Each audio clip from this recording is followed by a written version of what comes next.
WrestleMania is all grown up. Hello, beautiful people. Welcome to another edition of WrestleMania Review Series. And this time we are looking at WrestleMania 23. And in this show, we had a lot of mixed feelings because, in one hand, you have two of the greatest matches in WrestleMania history. And then you have two of the worst matches of WrestleMania history. We'll get to those when we get to those. Everything else was like forgettable, minus the Battle of the Billionaires, which we'll get to. Um, the Money in the Bank was good, and yeah, there was just like a lot of mixed feelings because I don't even know what to rate this show until we actually talk about it. But I do remember as a kid enjoying this show, especially given the main events that we got. But let's just talk about it. Um, the theme was all grown up. They had vignettes of wrestlers as kids and then them being adults. My favorite was, of course, Stone Cold with the milks, smacking them like beers, and that was really cool. They had one for John Cena, Shawn Michaels, Triple H. No, not Triple H, Batista. The Undertaker one was a little weird, um, but it was that part was cool in the aspect of it. I love that they brought back Aretha Franklin for America the Beautiful. 20 years since WrestleMania 3, so it's very fitting that they did that. Overall, that aspect of WrestleMania was there, but let's just actually talk about the wrestling. We kick off the night with the Money in a Bank ladder match. Representing ECW was CM Punk. Representing Raw was Randy Orton, Jeff Hardy, Edge. And then representing SmackDown was King Booker, Matt Hardy, Finley, and the winner, of course, Mr. Kennedy. For the most part, I was thoroughly enjoying this match. Obviously, the high point was Jeff Hardy doing this and then jumping from the top of the ladder onto Edge. This is like the Money in the Bank spot for ages. I think people talk about this spot for a very long time. It's been redone with other wrestlers, but this is the more iconic one. Not only because it's WrestleMania, but it's Edge and Jeff Hardy. Edge was basically taken out of this match, so that already tells you like Edge was out of it, and this was the end of his undefeated streak because up to this point Edge was undefeated at WrestleMania. They made a whole story about it, and then they never capped off. And I do kind of believe if Edge didn't get taken out of the match, he would have won. For the most part, this match was known for just everybody hitting their finishers from the top of the ladder. King Booker doing his version of the rock bottom. Randy Orton doing an RKO. There was a part where Mr. Kennedy has Hornswoggle and then he does a roll through to him. It was fun. High spots. It was an enjoyable match for a Money in a Bank match. The winner, of course, being Mr. Kennedy. Mr. Kennedy had a really weird year because he lost the briefcase. He was going to cash it in at WrestleMania 24. Unfortunately, they had to take the briefcase off of him due to an injury, and they ended up giving it to Edge. They had a time where he was going to be Vince's illegitimate son, but then he failed the drug test. So Mr. Kennedy, they saw the potential, but then he just kind of like was in the wrong place at the wrong time, if I'm being honest. But anyways, also this was the match that reunited the Hardy Boys, so that was awesome. Rated RKO, they were kind of bumping heads. I think they were going to play it off more if Edge didn't get injured. But for the most part, like I said, this match was very entertaining for a Money in a Bank ladder match. On to one of the worst matches in WrestleMania history. Great Khali versus Kane. I get it. They wanted to build the Great Khali. They just wanted to give him an opponent who he can beat so the Great Khali can look strong. They ended up giving it to Kane. For Kane to put over Khali was fine. But Kane was already the more established star. I feel like if they went with the run of Kane going for the WWE Championship, not the Great Khali, maybe wrestling could have been better. Khali, I'm sorry, he's one of the worst wrestlers of all time. He's a big dude. Yes, he looks cool, but like in reality, that boy can't even move. He's just constantly like a Frankenstein practically. It ends with Khali getting the pin. Then throughout the build, Kane was holding a chain threatening Kali, but then in this movie, Kali chokes Kane. They never capped off Kane from See No Evil. This is what it reminded me of. I think that's where the chain came from. They wanted to bring his See No Evil character to life, but they never did. Yeah, bad match. Chris Benoit versus MVP for the United States Championship. This is just infamous for being Chris Benoit's last WrestleMania. It was an okay match, but nothing to run home about. It was just a way to put both men on the card. It was fine. They had better matches at Backlash and Judgment Day. This was just alright. On to the WWE Hall of Fame class of 2007. The headliner being the American Dream Dusty Rhodes, Kurt Hennig, aka Mr. Perfect, Jerry the King Lawler, Nick Bockwinkel, Mr. Fuji, The Sheik, Jim Ross, and the Wild Samoans. Another good class. I cannot get mad. I like everybody involved in this class. The original Sheik was in there. That was awesome. Getting inducted by RVD and Sabu. That was pretty cool. Mr. Fuji, a great manager to Yokozuna and many others. Demolition, I could think of. And of course, Kurt Hennig, well-deserved IC champion. I already mentioned Jim Ross and Jerry the King Lawler, the greatest commentary duo of all time. Wild Samoans, part of the Anoa'i family. And of course, the American Dream, Dusty Rhodes. Kind of funny to see Dustin and Cody being the ones to induct him. That was a pretty poetic moment, you could say. Somewhere in the show, they had a segment where Crime Time, Extreme Expose, Eugene, all these other guys that never made in the card were dancing and celebrating. Then we have Ron Simmons going, damn. Cool segment. Kind of sucks that some of these guys never got to even compete at a WrestleMania. But hey, who am I to judge? Moving on to one of the best matches in WrestleMania history, we got Batista versus The Undertaker. I like the story of how The Undertaker won the Royal Rumble. He chokeslammed all three world champions, Cena, Bobby, and Batista. You don't know who he's going to compete with. He eventually picks Batista. The build was pretty good. Just one person trying to up the other.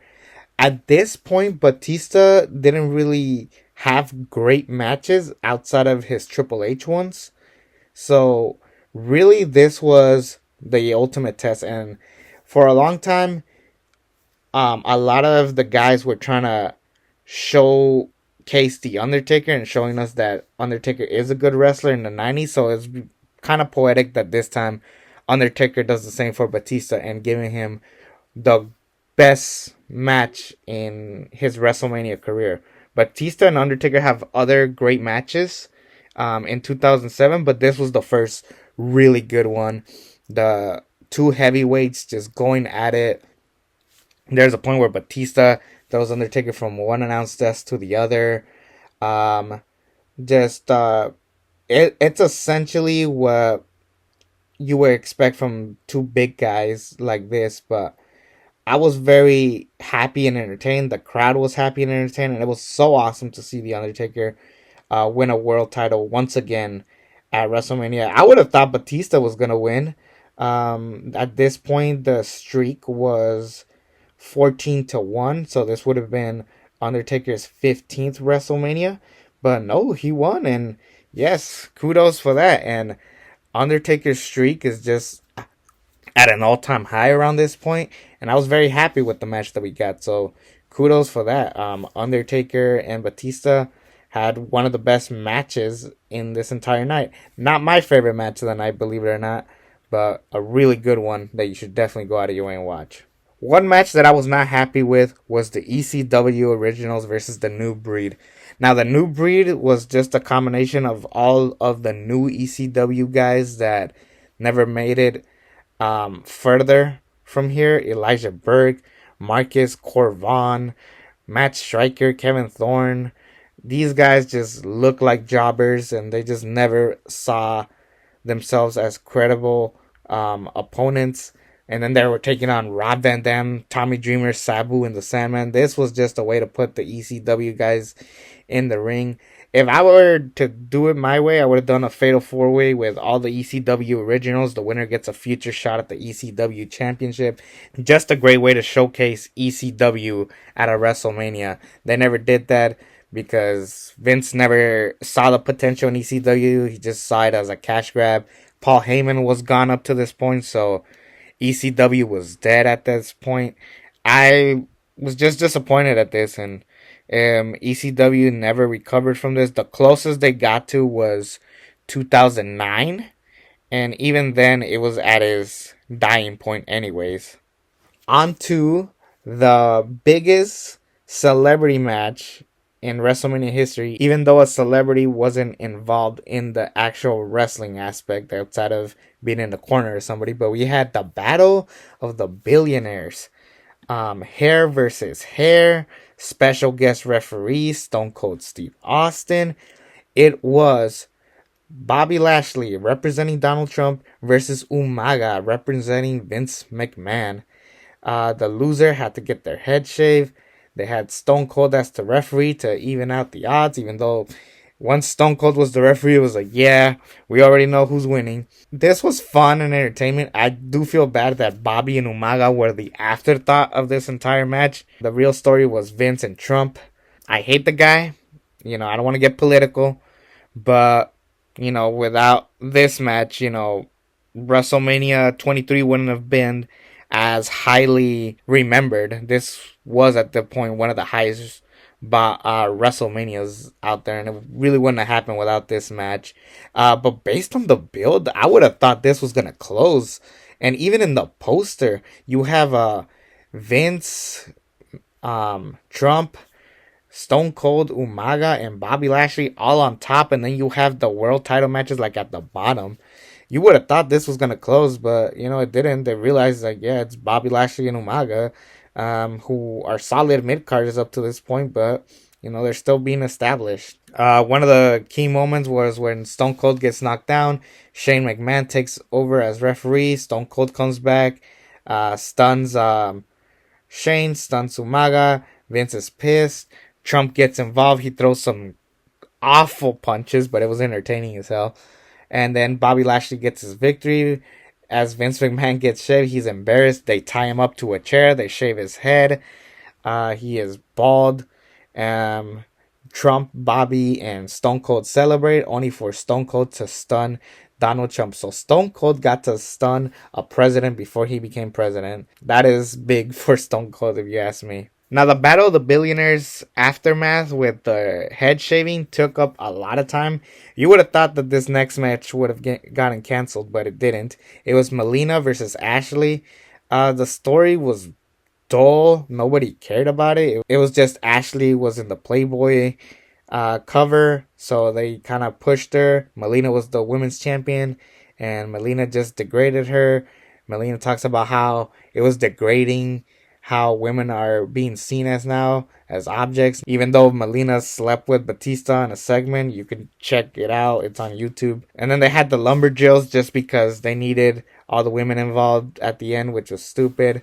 They had a lumberjack match on the pre-show. It was Ric Flair and Carlito versus Gregory Helms and Chavo Guerrero. Kind of sad that none of those guys made it on the card. Like, not even on the Money in a Bank ladder match. That's crazy. This match was awful. Ashley, sad for what happened to her, but yeah, she was an awful wrestler. She was very bad. Still, I don't think she deserved what happened to her. Anyways, the match ends with Melina rolling up Ashley. Then all the women get involved, and at this point, nobody really cared about the women's division. It was just at a downfall up to this point, and it was just very sad and tough to watch. But we move on to the main event, which was John Cena versus Shawn Michaels. And I don't care what anybody says, this was my match of the night. This was my dream match as a kid. John Cena was a very over face for me. He was one of my guys. And then you had Shawn Michaels, the greatest WrestleMania competitor of all time. I'm like, this is my dream match. And thank goodness we got it. Originally, the plan was supposed to be John Cena, Triple H 2. It was supposed to be King Booker and Shawn Michaels as in the Battle of the Billionaires. which in hindsight, I think it worked out for the best. I do feel bad for Booker T, who went from the world heavyweight champion to just in the Money in a Bank ladder match. Good for him to make it on the card, but yeah, I thought that was disappointing on Booker's part. But this doesn't take away from this match. It was really good. They both won the World Tag Team Champions to one up each other. I'm never a big fan of that, where two people who supposedly hate each other win the tag titles. They did it with John Cena and The Miz. They did it with John Cena and Batista. This was the beginning of that. I was never a big fan of that. I wish they didn't do that. Personally, I would have had Edge and Randy Orton walk into Money in the Bank as tag team champions, but whatever. This match was awesome. Shawn Michaels still comes out to DX music. John Cena drives a car into the arena. It was a very fun match, just through and through. A lot of people say that Shawn Michaels carried John Cena. No, John Cena did his part. He was good. Um, a lot of good high spots from Shawn Michaels, of course. The only thing that I did not like was that John Cena made Shawn Michaels tap out. I don't think Shawn Michaels is the type of character that would tap out. Last year, I let it slide with Triple H tapping out. Shawn Michaels tapping out here made no sense. I do love that they, even though they're both baby faces, they didn't shake hands. Shawn Michaels just walked away from John Cena, basically telling you that they're going to continue this feud moving forward. So that was awesome. They do have a way much better match um, in London, England. The story for that was that it was supposed to be John Cena and Randy Orton, and then Shawn and Edge, or something to that degree, where but Randy Orton was in so much trouble at that point, they didn't let him cross, so they had to pivot. And then they gave us a rematch, an hour-long rematch that was a fantastic match that you got to go out of your way and watch if you haven't. That match was better than this one with Shawn Michaels going over. There's a side of me that does wish that Shawn Michaels went over here, but in hindsight, it does make sense for the younger star to be on top. So I can't really hate it for that part. Yes, at this point, people were sick of John Cena. I wasn't. And plus, John Cena really carried 2007. Honestly, when he got injured, stuff was just terrible.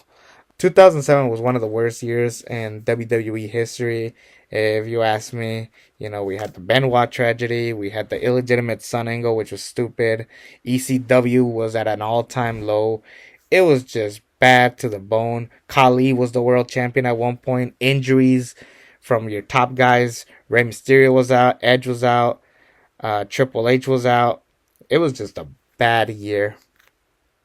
But this doesn't take away from this WrestleMania. I think, really, if you had it my way, I would watch just Batista and The Undertaker and Shawn Michaels and John Cena. Maybe watch the Battle of the Billionaires to get some entertainment value in there. The Money in the Bank ladder match was good, and then everything else was either terrible or okay. For that, I'm gonna give it a B minus. I think giving it a C is very tough to do when you have those two great world title matches. I will give it a B minus. I do wish that they really respected ECW a lot more on this show, and maybe I would have liked this show a little bit more. So I'll give it a B minus. I think that's a fair rating. Anyways, we're gonna move on to WrestleMania 24. I have a lot to say about that one. Positive things, don't worry. But yeah, that's it for me. Take care, everybody, and I'll see you all later.